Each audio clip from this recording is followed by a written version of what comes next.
So this is the Sony Action Cam FDRX3000R, which includes a live view remote kit. It's a small little screen which allows you to remotely manage the device and see what's on the display. This remote kit also allows you to wear it like a watch because it comes with a rubber strap. Now, the Action Cam also comes with a battery and an underwater housing unit. There's the back of the box, it tells, or the side of the box, it tells you the name of the product and some basic information. Alright, so the price of the device, or the price I paid for it, was I think 2,799 Arabian dirhams, which haven't been tampered with. I made sure this is the one I bought because there was another box in another shop which had stickers, but they did not send previously, and then they taped it up again. So I just made sure I bought the one that appeared to be unopened. The box.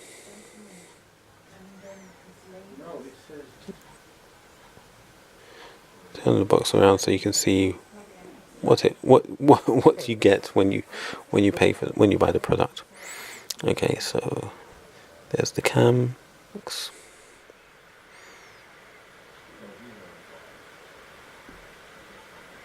Alright, so lots of paperwork or manuals. Looks like Korea. So here we have a micro USB cable that's used for charging the device and for data transfer. This is I guess a housing unit for the live remote viewer, and it's got this sort of screw back which allows you to attach it to or to mount it on attachable devices. The box, we've got a charging pad, so that's where you plug the is that a charging pad? Yeah, not sure, might be a charging pad. If so, that's where you put the battery.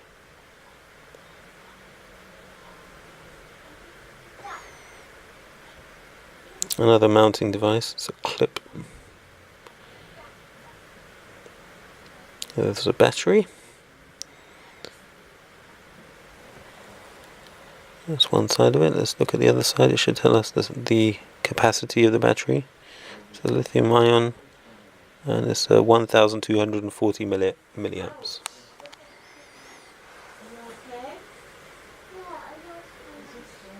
Okay.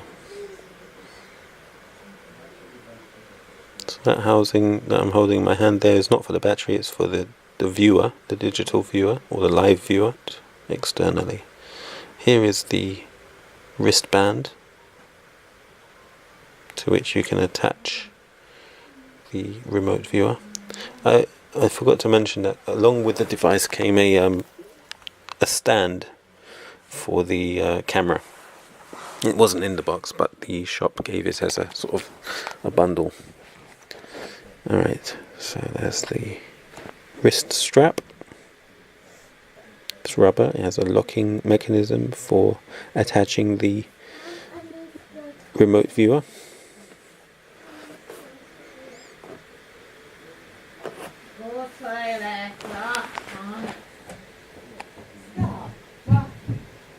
There we go. Didn't seem very easy to slot the holder in place for the strap. Okay, back of the phone, and therefore I didn't get any audio. Anyway, so here's the documentation included in the box. So one of them is like a quick start guide. It tells you what to do to get started. So check what's in the box, check the bundle items, yes. Got the micro USB cable, the rechargeable battery pack, attachment buckle, startup guide, reference guide, and the camera. So just checking that. Here's the in the plastic box. There's the live remote viewer. There's a record button on the front. It has a couple of buttons on the side for scrolling through menus. And we've got a power button on the side and a menu button. There's a small little LED in between those which shows you if the device is charging or not. If it's charging, it's illuminated, and if it's not charging, it's not illuminated. Quite simple. There is the waterproof housing containing the action cam. View from the front.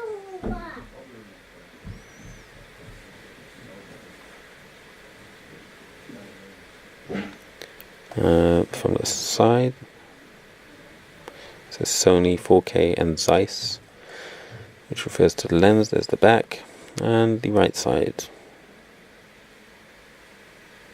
Okay, underneath the device we have the opening mechanism for the housing.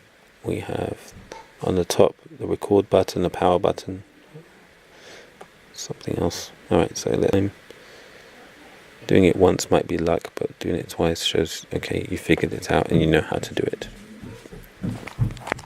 And the boxed items, there's the micro USB cable, the buckle, the wrist wearable buckle, the reference guide. Alright, back to the camera. Let's see if we can open the housing. Yep, got that down. Let's take off the front.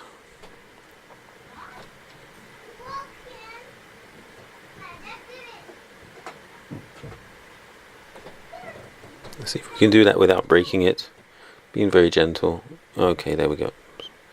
So there is a clip at the top of the housing. Alright, and remove the camera. So as you can see, the camera on its own doesn't have a lens protector. That was a third-party item I had to buy. Although there is a lens protector with the waterproof housing, when the device is in the waterproof housing, the audio is not picked up sufficiently. Okay,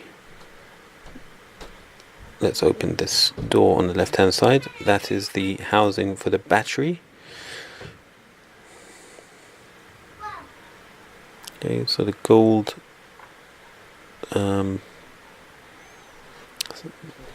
parts of the battery need to attach to the gold parts inside the unit. There we go.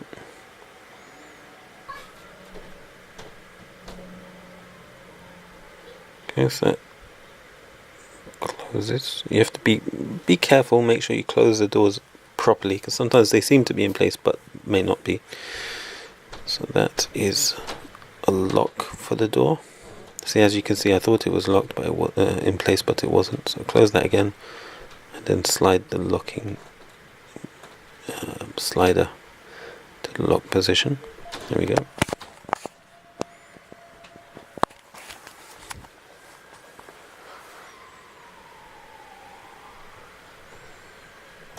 Open it like so. There we go. Good thing is it doesn't remove completely from the device, so you don't lose it.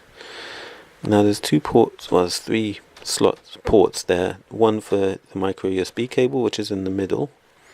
There's a HDMI some sort of HDI port on the right hand side or at the top. Trying to do this all with one hand is not so easy. There we go.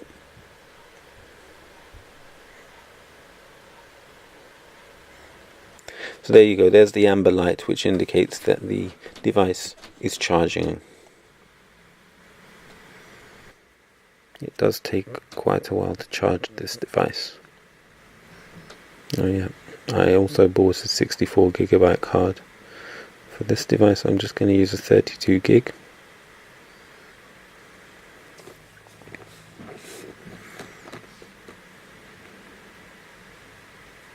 That's my point of view.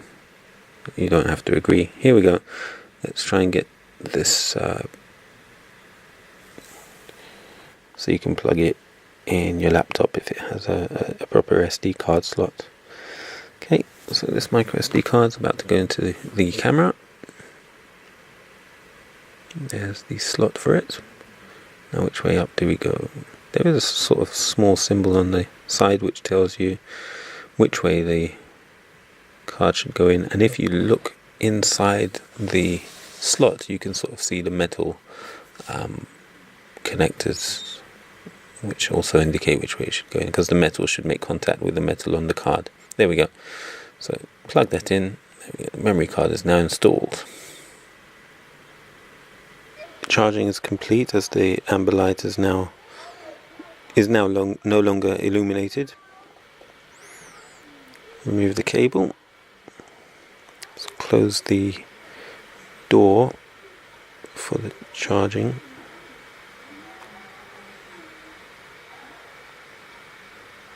It just clips in place. There we go.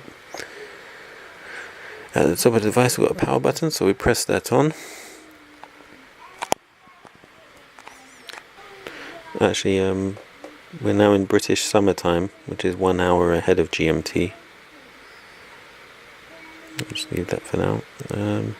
At the top you've got a record button, and that's what you use to select. So we'll move to the year, we choose 2017.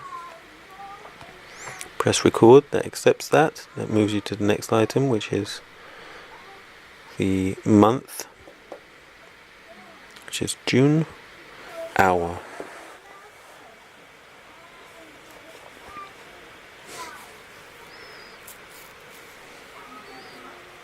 So, because I'm in Dubai time, I'm calculating how many hours behind I am, we are in the UK, because I'll be travelling back. So I don't want to have to re-input the time when I get back.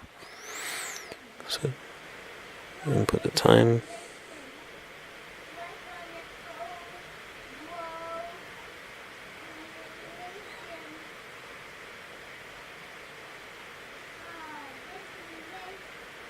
There we go.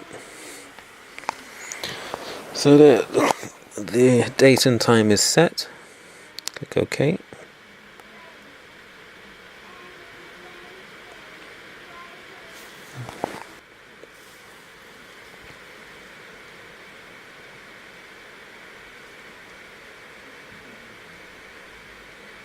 And you can set the movie format here by clicking menu, and you can choose your mode.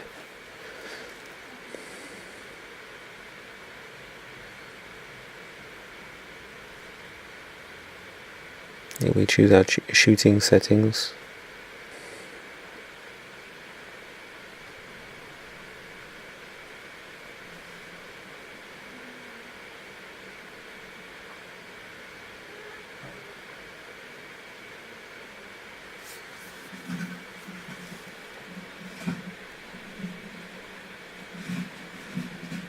Alright, what are the recording formats available?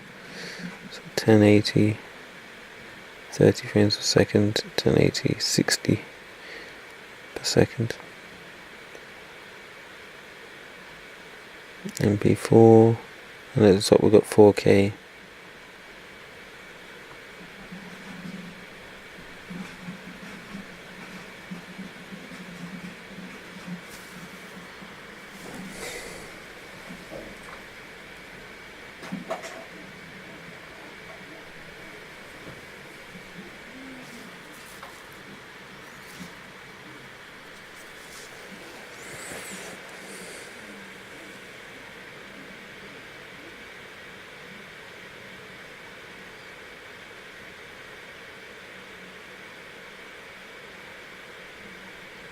I selected the wrong item there and trying to get out of it now. Okay.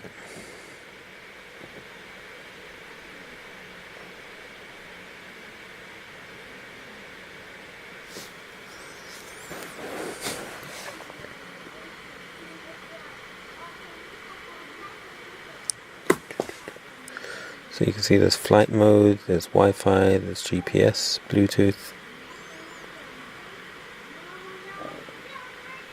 Do I want to format the SD card?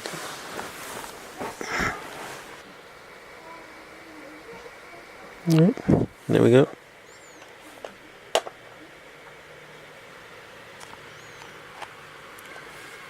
Let's rehouse the camera.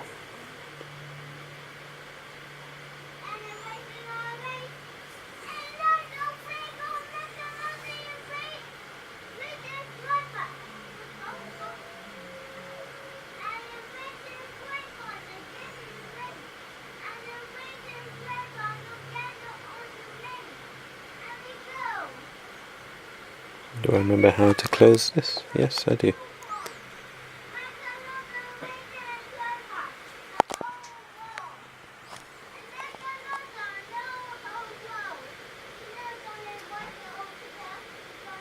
There.